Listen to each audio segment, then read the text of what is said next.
ঘটনাতেও বিদেশ থেকে আসামি আনা বাংলাদেশে অনেক জায়গায় সক্ষম হয়নি। পাপের শাস্তি তো পেতেই হবে। এই যে হত্যাকাণ্ড এটা পরিকল্পিত। আমরা যতটুকু জেনেছি এর আগে আরও দুইবার এই আরিফ সরকার এই জনাব হারুন খাঁকে হত্যা করার চেষ্টা করছে, কিন্তু সে দুইবার তারা সফল হতে পারেনি।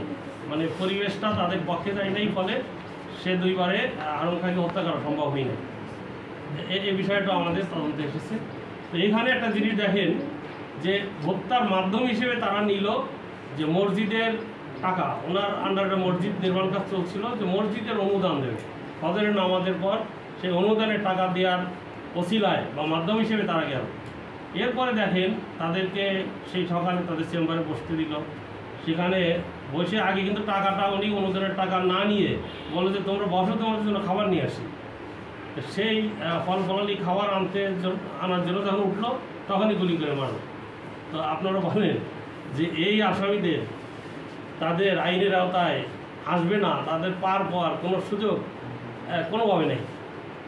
এদের আমরা চেষ্টা না করলেও অটোমেটিক আমাদের আওতায় চলে আসবে তাদের এই পাপের ফলাফল হিসেবে।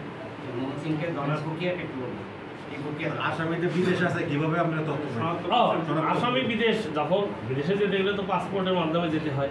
পাসপোর্ট অফিস থেকে আমাদের তো সব সংস্থা থেকে তথ্য নেওয়ার সুযোগ আছে।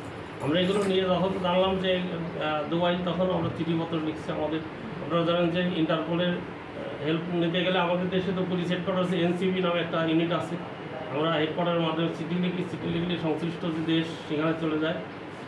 তারপর তাদের সহযোগিতার মাধ্যমে আমরা আসামিগুলো আনতে পারি। তারপরে যোগাযোগ হয় মেইলের মাধ্যমে।